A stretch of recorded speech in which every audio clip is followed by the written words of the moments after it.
Good morning বন্ধুরা, কেমন আছো তোমরা? আশা করি ভালো আছো। সর্বপ্রথমেই তোমাদের সবাইকে জানাই শুভ নববর্ষের অনেক অনেক শুভেচ্ছা। তো দেখো, সকালবেলা ঘুম থেকে উঠে ওই যে কালকে বলেছি তোমাদের যে ঘর পরিষ্কার করতে হবে, আর আজকেই লেগে পড়েছি। বিশ্বাস করবে না কী পরিমাণে ঝুল হয়েছে জানলাগুলোতে, মানে ধারণার বাইরে। প্রথমে ভাবলাম এই কাজগুলো কমপ্লিট করি। আর গৌতম সকালে ঘরে না থাকলে একটা সুবিধা কি হয় বলো তো, রান্না করার ওই চাপটা থাকে না। কারণ মেয়েরা কী বলো তো, টুকটাক এটা সেটা, যেমন একটু ম্যাগি, তারপরে ধরো একটু চাউমিন, একটু পাস্তা, এগুলো করে দিলে ওরা কিন্তু বেশ ভালোবাসে। কিন্তু ওই যে গৌতম ঘরে থাকলে ওইগুলো খেতে চায় না। ওর জন্য কিন্তু ভাতটা করতেই হয়। যেহেতু ছোটোবেলা থেকে আমার শাশুড়ি মা অভ্যাস করেছে, তো ভাত ছাড়া কিন্তু ও সকালে কিছু খেতেই চায় না।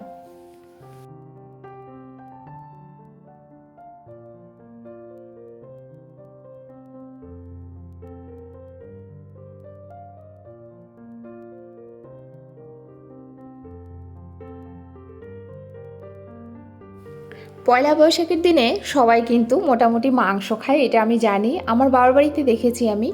ধরো মা ওরা সংক্রান্তির দিন নিরামিষ খায়, আর ওই যে নীল পূজার দিনে নিরামিষ খায়, আর পয়লা বৈশাখে কিন্তু মাছ মাংস খায়। তো আমি আজকে কালকে মাংস খেয়েছে দেখেছো তো, আজকে মাছও নেই ফ্রিজে, মাংসও নেই। হ্যাঁ, গৌতম বলেছিল তুমি এইখান থেকে আনিয়ে নিজে করে নিও। আর এই রোদের মধ্যে না ইচ্ছা করলো না যে আবার যাব মাংস আনবো তারপর রান্না করব। আর কালকে যেহেতু মাংস হয়েছে, হ্যাঁ মাছটা আনলে পরে বেশ ভালোই হতো খাওয়া। তবে আমি কিন্তু ওইখান থেকে এসে যে নিরামিষ রান্নাগুলো করছি না, বেশ ভালো লাগছে। নিরামিষটাই যেন বেশ ভালো লাগছে গরমের মধ্যে। খাওয়ার ইচ্ছাটা একদমই ছিল না, রিসেন্ট আবার একটুখানি যেন ইচ্ছাটা বেড়েছে। বাড়িতে আসার পরে যেন ইচ্ছাটা বেড়েছে। ওখানে গিয়ে না ভাত একদম খেতে ইচ্ছা করতো না। তোমরা হয়তো দেখেছো যেই কদিন আমি ওখানে খাবার খেয়েছি, বেশিরভাগটাই কিন্তু দেখবে আমি হয় চাউমিন খেয়েছি, নয় এগরোল খেয়েছি, নয়তো এটা সেটা ওইভাবেই খেয়েছি। ভাত বোধহয় 2 দিন, মানে 2 বেলা খেয়েছি। 3 দিন ছিলাম, 3 দিনের মধ্যে 2 বেলা মাত্র ভাত খেয়েছিলাম।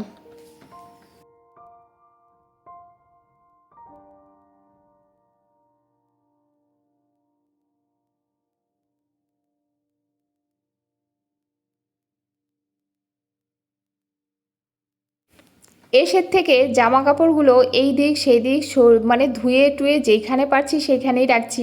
কখনো হয়তো হল রুমে সোফাতে রেখে দিচ্ছি, কখনো হয়তো এই রুমের মধ্যে এই চেয়ারটার মধ্যে রেখে দিচ্ছি। মানে যেখানে খুশি সেখানেই রাখছি। তো এইগুলোকে আজকে একটু গুছিয়ে গুছিয়ে রাখতে হবে।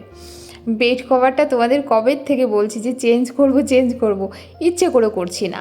কেননা ঘর টর ঝাড় দিলে না তারপরে আবার বেড কভার চেঞ্জ করতেই হয়। এখন যদি বেড কভারটা চেঞ্জ করতে যাই, তাহলে আবার যখন ঘর ঝাড় দেবো, নোংরাগুলো কিন্তু বিছানার মধ্যে পড়বে। যার জন্য ওইটা আর করিনি। আর আজকে না, আর এইখানে তো মেয়ের গাড়িটা রাখা হয়। আমার খুব ইচ্ছে ছিল গো এই ঘরের সামনেটা একদম পাকা করে নেব। কিন্তু গৌতমকে অনেকবার বলেছি, বাট ও দেখলাম কিছু বলছে না। হ্যাঁ, একটু পাকা করে নিলে কি হতো বলো তো, গাড়ি টাড়ি যেটাই আমরা রাখি ধুলাবালিটা খুব কম হতো, ধুলাবালিটা কম পড়তো। আমি জানো রোজ প্রায় বেশিরভাগ দিন এইভাবে কি করি, এই সিঁড়িটা দিয়ে এইগুলো জল দিয়ে ধুইয়ে দিই। আর যেহেতু মাটিগুলো এবড়ো খেবড়ো হয়ে আছে, একটু জল দিলে পরে না মাটিগুলো বেশ মানে একদম লেগে, মানে হয়ে যায়, জমিনের সাথে লেগে থাকে, তাহলে আর ধুলাটা কম হয় আর কি। আর তোমাদের কালকে বলেছিলাম যে এই গাছগুলো মরে মরে যাচ্ছে, কি জানি ঘরে হয়তো হাওয়া বাতাস লাগছে না, তো মরে মরে যাচ্ছে। এত সুন্দর পাতাবাহার গাছগুলো আমার ছিল, তো আজকে ভাবলাম একটু বের করে দিই, ওদেরকে একটু রোদ জল সব বাইরের থেকেই খাক, রোদও খাক, ফাঁকের থেকে জলও দেবো, তাহলে হয়তো গাছগুলো আবার ঠিক জায়গায় আসবে। এই রোদে তোমাদেরকে ঠিকমতো গাছগুলো আমি দেখাতে পারছি না, একটা সময় তোমাদের খুব সুন্দর করে আবার দেখাবো। ঠিক আছে, যাই হোক, আমি স্নান কমপ্লিট, এগুলো রেখে দিয়েছি, ঠাকুর পুজো কমপ্লিট করে মেয়েদের ম্যাগি করে দিয়েছি। আর এই যে ছোটো মেয়ে খাচ্ছে মাংস ভাত। বড় মেয়ে খেলো ম্যাগি, আর ছোট মেয়ে ওই যে কালকের মাংস ভাত এগুলো ছিল, ও বড় মেয়ে ওইগুলো, মানে ছোট মেয়ে ওইগুলোই খেয়েছে। ভাত ছিল গরম গরম করেছি, আর কালকে না রাত্রে ছোট মেয়ে ভাত খায়নি। তো বলছে মা মাংস আছে, আমি বলছি হ্যাঁ মাংস আছে, বলে ভাত আছে, হ্যাঁ ভাত আছে। আর তোমরা তো জানো ও ভাত খেতে ভালোবাসে, কিন্তু দিদিকে ম্যাগি করে দিয়েছি, আবার ম্যাগিও খাবে, আমাকে বলছে আমি ম্যাগিও খাবো। আচ্ছা ভাতটা আগে খা, ওইটা যখন গরম করে দিয়েছি, তারপরে ভাতটাই এত সুন্দর পেট ভরে খেয়েছে। রাত্রে আবার বেগুন ভেজেছিলাম গরম গরম, তো ওই বেগুন ভাজা দিয়ে আর ওই মাংস দিয়ে ছোটোটা খেয়েছে ভাত, আর বড়টাকে ম্যাগি করে দিয়েছি। আমি এখনও কিছু খাইনি, কিন্তু খাবো। যাই হোক, তো চলো দুপুরের রান্নার দিকে যাই। আর কি কি রান্না করব সমস্তটাই তোমাদের কাছে শেয়ার করব। আস্তে আস্তে কাজ প্রচুর সারতে হবে, প্রচুর, কি বলবো। আর কম্বলগুলো শীতের সময় বের করেছি না, তো এগুলো তো আর ঢুকানো যাচ্ছে না, কারণ এসি চলে যখন ওই কম্বল গায়ে দিতে হয়, তো কম্বলগুলোকে ধুতে হবে। অনেকটা দিন হয়ে গেছে না, আর আমার কেমন লাগছে, গা ঘিন ঘিন করছে। কম্বলগুলোকে আস্তে আস্তে ধোবো। তো চলো আর বেশি দেরি করবো না, একেবারে স্নান পূজা সমস্ত কাজ কমপ্লিট, ঘরটর গোছানো একদম ফ্রি, মানে ফ্রেশ লাগছে এখন। এখন গিয়ে দুপুরে রান্নাটা বসাবো। গৌতম ডিউটি গেছে, কারণ আসবেও, এসে খাবে। তো চলো, মাছ টাছ তো কিছু নেই, নিরামিষই করবো, তবে দেখি কি করি।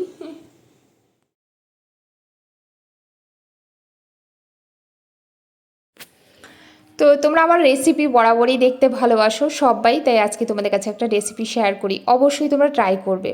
নিরামিষের দিন কি করেছি দেখেছো, উচ্ছেগুলোকে 4 ফালি করে কেটে নিয়েছি, একটু নুন জল দিয়ে আমি বেশ সুন্দর করে ঢাকা চাপা দিয়ে অনেকক্ষণ ধরে সেদ্ধ করেছি। সেদ্ধ করার পরে একটুখানি কড়াইতে তেল দিয়ে তার মধ্যে দেখো আমি দিয়ে দিয়েছি উচ্ছেগুলো এইভাবে ঢাকা চাপা দিয়ে আরও কিছুক্ষণ সেদ্ধ করে করে ভাজবো। একদম মচমচে করে ভাজা হয়ে যাবে, তার মধ্যে আমি দেখো এখানে আধা মানে পাকা কাঁচা লঙ্কাগুলো হয় না, একটু পেকে পেকে যায়, ওই কাঁচা লঙ্কা আর কিছুটা পেঁয়াজ বাটা দিলাম, একটু হলুদ, একটুখানি নুন, বেশ লাল লাল করে একদম ভেজে নিয়েছি। তারপরে দেখো উচ্ছেগুলোকে দিয়ে দিয়েছি। তোমরা না অবশ্যই নিরামিষের দিন মাছ মাংস না থাকলে এইভাবে উচ্ছে একবার করে খেয়ে দেখতে পারো, বিশ্বাস করো তোমরা প্রশংসা না করে পারবে না।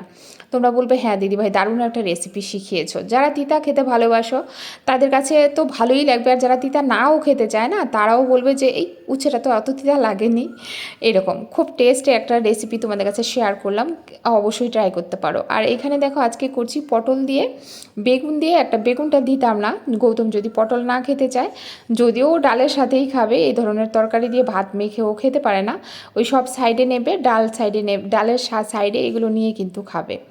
তো নিরামিষ রান্না তো হালকা একটু চিনি আজকে আমি অ্যাড করেছি। আর এই মশলাটা কি বলো তো, একটা গোটা টমেটো আর একটুখানি পেঁয়াজ, একটুখানি কাঁচা লঙ্কা, ওই যে আধা পাকা কাঁচা লঙ্কাগুলো পেস্ট করে তারপরে কিন্তু একটুখানি সর্ষে বাটাও দিয়েছি।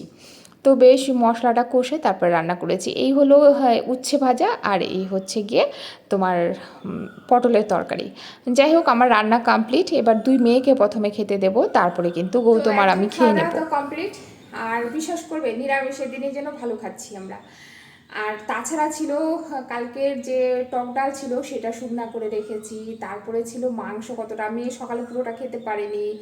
তারপরে কি ছিল আরও, ও রাত্রেবেলা বেগুন ভেজেছিলাম যে ছোটো ছোটো টুকরা করে, সেই বেগুন ছিল।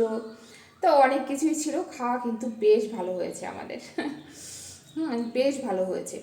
তো যাই হোক, এই যে এখন কটা বাজে, এখন প্রায় 3:30 4টা বাজতে যায়। এখন যাব, এখন গিয়ে একটুখানি এডিট করব বসে বসে, আর একটুখানি শোবো। ঘুম আর হয় না গো, যবে থেকে ইউটিউব খুলেছি খুব রেয়ার, খুব কম। তো এখন গিয়ে একটুখানি বসবো, মেয়েরা পাশে বসে পড়বে, আর আমি মোবাইল নিয়ে কিছুক্ষণ ঘাটাঘাটি, বুঝতেই পারো এই টাইমটা একটু ফ্রি। তারপরে তো আবার বিকেলের মতো কাজ আছে, আর গৌতম যেহেতু ঘরে রয়েছে, তো বিকেলে আবার টিফিন কি বলে দেখি।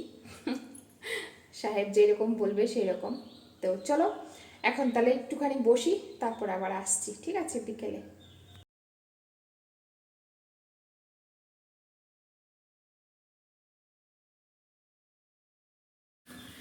তোমাদের বলেছিলাম যে বিকেলে কি খায়, তো এই যে একই বায়না, রিসেন্ট কিছুদিন এটা চলবে, পরপর কয়দিন চলেছে শুধু অমলেট দিয়ে, এখন আবার কালো জিরা রসুন পেঁয়াজ কুচি, তারপরে এগুলো দিয়ে একটু মুড়ি মেখে দাও, তার মধ্যে একটু শশা কেটে দিতে হয় একটা আলাদা বাটিতে। আর এই যে মেয়েরা এসছে বিকেলবেলা, আজকে 2 বোনে মিলেই মার্কেট করেছে। বড় দিদি ছোট বোনকে নিয়ে গেছে, আর বায়না করছিল মা আজকে পয়লা বৈশাখে একটু কিছু বাড়ির থেকে খাওয়াবে না। আমি বলছি কী খাবে, তো যাওয়ার সময় আমি টাকা দিয়ে দিয়েছিলাম।